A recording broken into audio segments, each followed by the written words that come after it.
मीरा भाईंदर नगर प्रशासन ने भाईंदर शहर में पुराने बिल्डिंग के विकास को तेजी से काम करने के लिए मंजूरी दे दी है। समूह विकास योजना को व्यापक प्रारूप में लागू करने का निर्णय लिया गया है। इसमें करीब 4 महीने के लिए विशेष सलाहकार नियुक्त किए जाएंगे और इस पर 1.5 करोड़ का खर्च आएगा। इससे पहले महासभा ने इस सलाहकार को नियुक्त करने से इनकार कर दिया था। हालांकि इस प्रस्ताव को पहली बार प्रशासक शासन के नगर पालिका में आने के बाद मंजूरी दी गई थी। राज्य सरकार द्वारा हाल ही में घोषित नए एकीकृत विकास नियंत्रण विनियमों में क्लस्टर योजना की स्वीकृति ने निवासियों के मन में आशा की किरण पैदा कर दी है। अब चूंकि इस योजना को शहर में लागू किया जाना है, इसलिए नगर पालिका ने इसके लिए परामर्श किया है और उसे नियुक्त करने का निर्णय लिया है। मुख्य रूप से क्लस्टर योजना में कई बिल्डिंगों को एक साथ विकसित किया जाएगा, इसलिए इस योजना को लागू करने के लिए पालिका द्वारा अध्ययन किया जा रहा है, जिसके अनुसार एक सलाहकार की नियुक्ति करके और शहर की वर्तमान स्थिति के एक अद्यतन रिपोर्ट तैयार करके शहर की वर्तमान जनसंख्या और अपेक्षित जनसंख्या वातावरण तैयार किया जाएगा। सलाहकार को शहर की परिवहन प्रणाली के उपलब्ध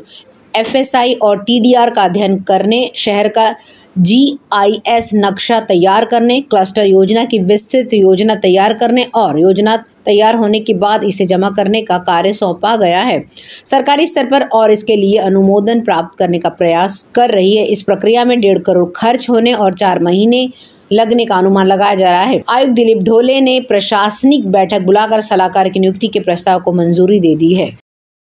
मीरा भाईंदर शहर में अब तक शेयर रिक्शा का किराया तक नहीं हो रहा था, क्योंकि क्षेत्रीय परिवहन विभाग द्वारा रूट सर्वे नहीं कराया गया। इसलिए यात्री आरोप लगा रहे हैं कि रिक्शा चालक अधिक किराया वसूल रहे हैं। ईंधन के बढ़े हुए दाम के हिसाब से किराया लिया जा रहा है और रिक्शा चालकों द्वारा किया जा रहा है।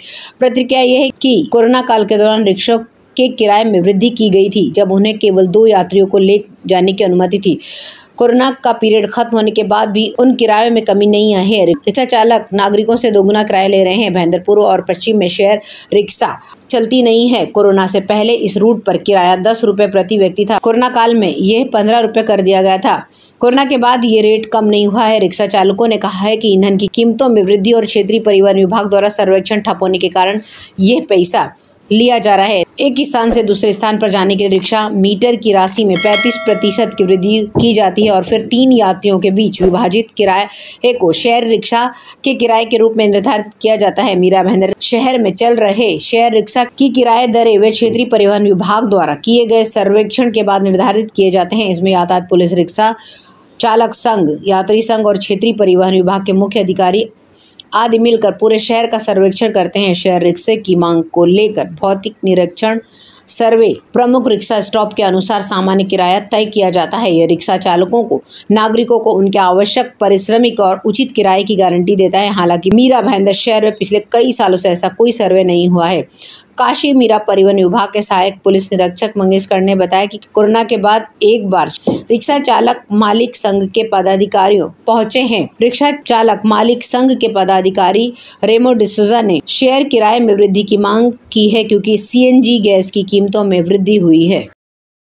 मीरा भाईंदर व सिवरार पुलिस कमिश्नर भाईंदर पूर्व एक महिला को बैंक से बोलने का दावा करके ठगा गया है। साइबर क्राइम ब्रांच ने ठगी के 55,000 रिकवर करने में सफलता हासिल की है। भाईंदर पूर्व में रहने वाली एक महिला शिकायतकर्ता ने अपने एक्सिस बैंक क्रेडिट कार्ड को सक्रिय करने के लिए अपने मोबाइल फोन से गूगल पर उपलब्ध कस्टमर केयर संपर्क नंबर से संपर्क किया। जब शिकायतकर्ता ने उससे पूछताछ के लिए दिया तो उसे एक संदेश मिला कि शिकायतकर्ता के एक्सिस बैंक खाते में 55,000 रुपए डेबिट किए गए हैं। उनके द्वारा ठगे जाने के बाद तकरारदार महिला ने साइबर क्राइम ब्रांच में शिकायत दर्ज कराई है। साइबर क्राइम ब्रांच ने शिकायतकर्ता के एक्सिस बैंक खाते में बैंक ट्रांजैक्शन की शिकायत की जांच की तो पता चला कि 55,000 रुपए की उक्त राशि ऑनलाइन भुगतान की सुविधा देने वाले ऐप में चली गई है, जिसके अनुसार साइबर अपराध शाखा ने उक्त कंपनी के साथ पत्राचार किया और संबंधित लेनदेन को रद्द कर दिया है और शिकायतकर्ता की ठगी हुई राशि को मूल क्रेडिट कार्ड पर जमा कर दिया।